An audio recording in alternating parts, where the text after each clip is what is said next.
कार्यक्रम वेद पाठशाला में मैं आपका हार्दिक स्वागत करती हूँ।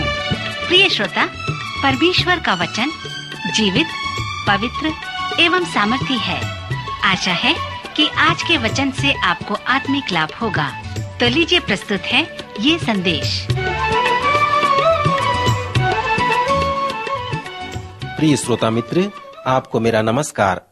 आज की वेद पाठशाला कार्यक्रम में हम आपका स्वागत करते हैं।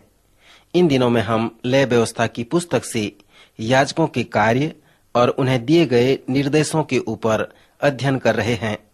आज के अध्ययन में हम देखेंगे कि कैसे परमेश्वर ने अपने लोगों की अगुवाई के लिए याजक अर्थात आत्मिक अगुओं की नियुक्ति की और अपने लोगों के लिए उन्हें उपलब्ध किया, जिसे आप यहाँ पर देखेंगे। परमेश्वर ने कहा कि हारून और उसके पुत्रों का मैंने अभिषेक किया है कि उन्हें होम बलि के पशु का जांग और छाती दिया जाए। ये उनके परिश्रम की मजदूरी है। सो इस तरह से इसे होम बलि से अलग किया जाए और उन सभी याजकों को जो प्रभु की सेवा करते हैं दिया जाए। यह सर्वदा इस्राएलियों की ओर से उनका हक बना रहे।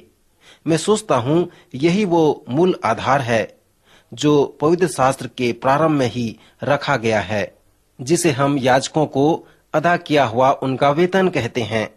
मित्र, सेवक या भक्त शब्द के अंदर जो महत्वपूर्ण शब्द छुपा हुआ है वो शब्द है अभिषिक्त।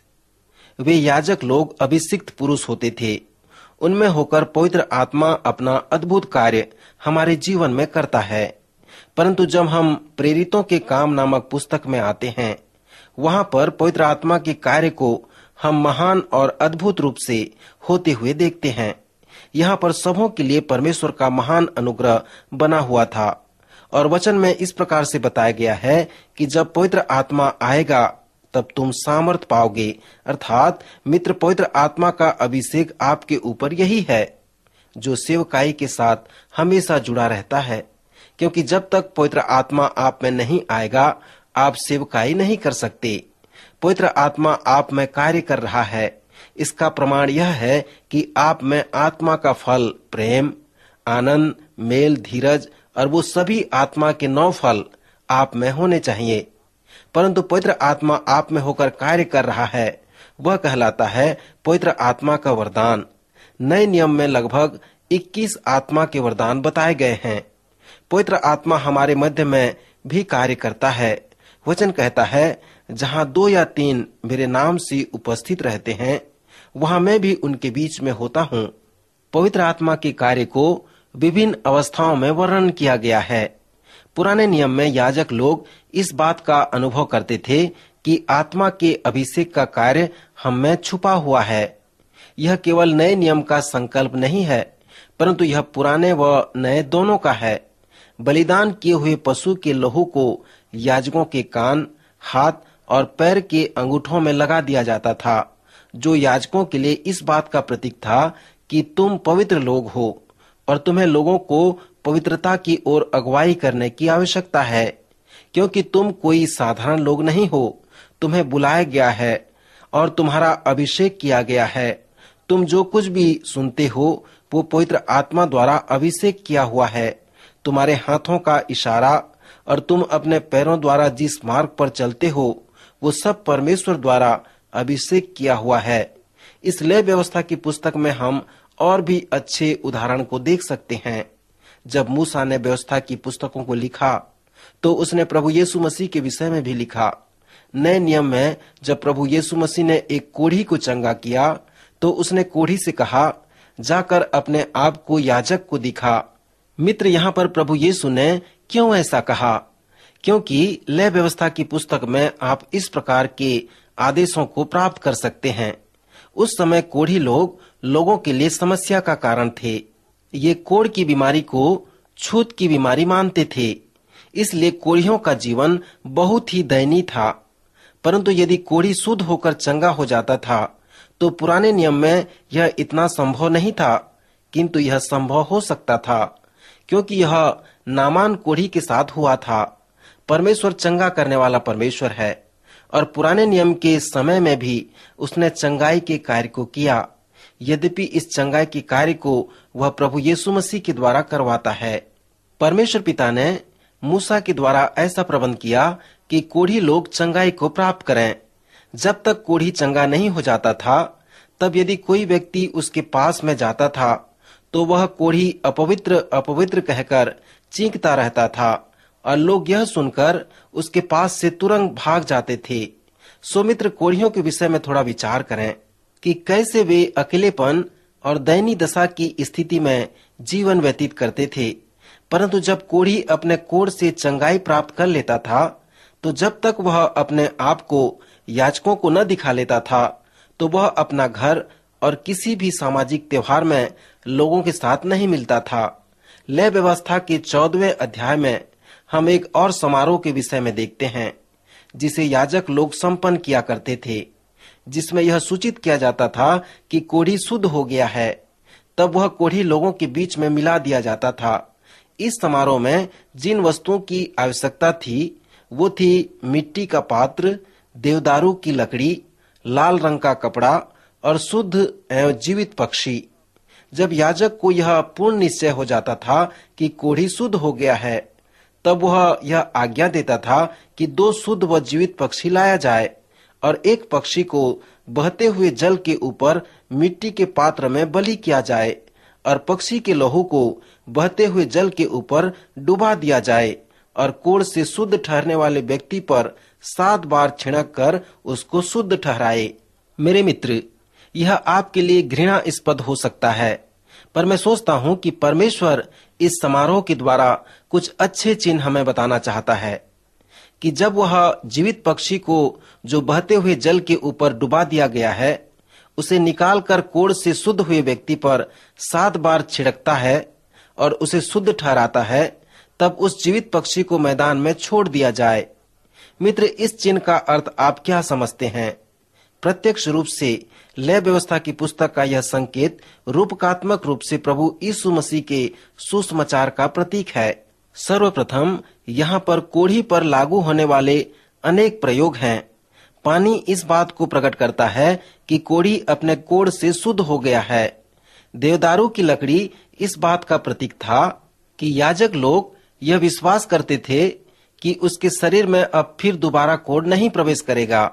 जब दूसरे जीवित पक्षी को खुले मैदान में उड़ाने के लिए छोड़ दिया जाता था, जो यह दर्शाता था कि कोढ़ी को अब अपने कोढ़ से स्वतंत्रता मिल गई है।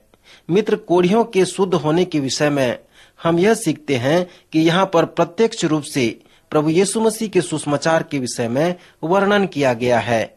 यहाँ पर जो पात्र है वह यीशु मसीह के देह धारण के विषय में बताती है, अर्थात परमेश्वर मनुष्य बन गया और परमेश्वर अपने में देह धारण किया, मिट्टी का पात्र बन गया और इस संसार में आकर हम सबों के पापों के लिए क्रूस पर बलिदान हो गया। उस मिट्टी के पात्र के ऊपर बलि किया हुआ पक्षी प्रभु यीशु मसीह के देह धारण और कलवरी के क्रूस में अनेक बलिदान को यह दर्शाता है। और वो दूसरा पक्षी जिसे खुले मैदान में छोड़ दिया गया, वह प्रभु यीशु मसीह के पुनरुत्थान के विषय में दर्शाता है। नए नियम के अनुसार यहाँ पर सुसमाचार के विषय में 2 सच्चाइयां हैं, और वो है प्रभु यीशु मसीह की मृत्यु और उसका पुनरुत्थान। प्रभु यीशु मसीह की मृत्यु सुसमाचार का आधा भाग और उनका पुनरुत्थान सुसमाचार का आधा भाग है। प्रभु यीशु मसीह की मृत्यु हमें बताती है कि हम कैसे पापों से क्षमा प्राप्त कर सकते हैं, और प्रभु यीशु का पुनरुत्थान बताता है कि कैसे हम मुर्दों में से जी उठे प्रभु के साथ संगति कर सकते हैं। सो मित्र, इस प्रकार से लय व्यवस्था के 14वें अध्याय से हम सुसमाचार के 2 सच्चाइयों को देख सकते हैं। फिर लय व्यवस्था के अंतिम अध्याय में हम मूसा के भव्य प्रचार को देखते हैं। सचमुच में मित्र, यह एक बहुत अच्छा प्रचार था, जिसे हम व्यवस्था विवरण के अंत में भी प्राप्त कर सकते हैं, जहां पर इस प्रकार प्रचार किया गया है, तुम मेरी विधियों पर चलो और मेरी आज्ञाओं को मानकर उनका पालन करो, तो मैं तुम्हारे लिए समय समय पर मेघ बरसाऊंगा तथा भूमि अपनी उपज उपजाएगी और मैदान के वृक्ष अपने फल समय समय पर दिया करेंगे। यहाँ तक कि तुम दाख तोड़ने के समय भी दावनी करते रहोगे और बोने के समय भी भरपेट दाख तोड़ते रहोगे, और तुम मनमानी रोटी खाया करोगे और अपने देश में निश्चिंत बसे रहोगे, और मैं तुम्हारे देश में सुख चैन दूंगा, और तुम सोओगे और तुम्हारा डराने वाला न होगा। और मैं उस देश में दुष्ट जंतुओं को न रहने दूंगा, और तलवार तुम्हारे देश में न चलेगी, और तुम अपने शत्रुओं को मार भगा दोगे, और वे तुम्हारी तलवार से मारे जाएंगे। और तुम में से 5 मनुष्य 100 को और 100 मनुष्य 10,000 को खदेड़ेंगे, और मैं तुम्हारे मध्य चला फिरा करूंगा। मैं तुम्हारा परमेश्वर बना रहूंगा, और तुम मेरी प्रजा बने रहोगे। सो यह मूसा के प्रचार का नमूना है, जिसमें यह आह्वान दिया गया कि वे परमेश्वर की आज्ञाओं को मानें और उसका पालन करें और आशीषें प्राप्त करें।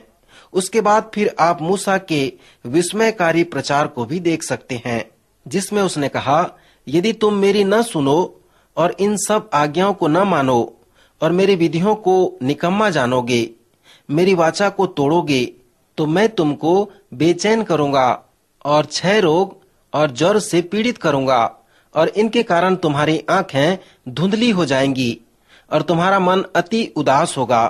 तुम्हारा बीज बोना व्यर्थ होगा, क्योंकि तुम्हारे शत्रु उसकी उपज खा लेंगे, और मैं भी तुम्हारे विरुद्ध हो जाऊंगा। तुम अपने शत्रुओं से हार जाओगे, और तुम्हारे बैरी तुम्हारे ऊपर अधिकार करेंगे। और जब कोई तुमको खदेड़ता भी न रहेगा, तब भी तुम भागोगे। और यदि तुम इन बातों के उपरांत भी मेरी न सुनो, तो मैं तुम्हारे पापों के कारण तुम्हें 7 गुणी ताड़ना और दूंगा। मैं तुम्हारे नगरों को उजाड़ करूंगा, और तुमको जाति जाति के बीच तितर बितर करूंगा। और तुम में से जो बचे रहेंगे, उनके हृदय में मैं कायरता उपजाऊंगा, और वे पत्ते के खड़कने से भी भाग जाएंगे। और वे ऐसे भागेंगे जैसे कोई तलवार से भागे, और किसी के बिना पीछा किए भी वे गिर पड़ेंगे। मित्र, जब वे परमेश्वर के वचन का पालन करते थे, तब परमेश्वर उन्हें आशीष देता था। परंतु जब वे आज्ञा पालन नहीं करते थे, तब वे परमेश्वर की आशीषें नहीं प्राप्त कर पाते थे। फिर आप लेव व्यवस्था की पुस्तक में पुरुषगामी के विषय में भी पाएंगे, जिसे पवित्र शास्त्र में बिल्कुल मना किया गया है। मूसा ने भी इसकी निंदा की है। साथ ही साथ उसने जादू टोना, भाग्य, किस्मत, इन सभी बातों की निंदा की है। मूसा के नियम बहुत सारे थे, क्योंकि यहूदी लोग पवित्र लोग कहलाते थे, और लेव व्यवस्था की पुस्तक में पवित्रता का मुख्य स्थान था। सो मित्र, अंत में इस पुस्तक का सार यह है कि यहोवा परमेश्वर कहता है, पवित्र बनो, क्योंकि मैं पवित्र हूँ। सो मित्र, आज के वचन के द्वारा प्रभु आपको आशीष दे, आपकी सहायता करे।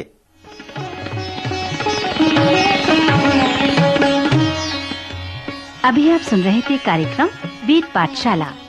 श्रोता, हमें विश्वास है कि इस कार्यक्रम के द्वारा आपको आशीष मिली है। यदि इस कार्यक्रम के विषय में अधिक जानकारी प्राप्त करना चाहते हैं या बाइबल अध्ययन से संबंधित कोई प्रश्न हमसे पूछना चाहते हैं, तो आप हमें इस पते पर लिखें।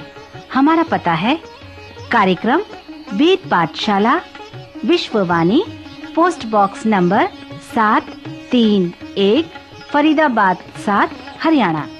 पता एक बार फिर से सुन लीजिए। कार्यक्रम Ved Pathshala, Vishwavani, post box number 731, Faridabad 7, Haryana. तो इसी के साथ आज के कार्यक्रम का समय यहीं पर समाप्त होता है। अगले कार्यक्रम में आपसे फिर भेंट होगी। तब तक के लिए हमें आज्ञा दीजिए। नमस्कार।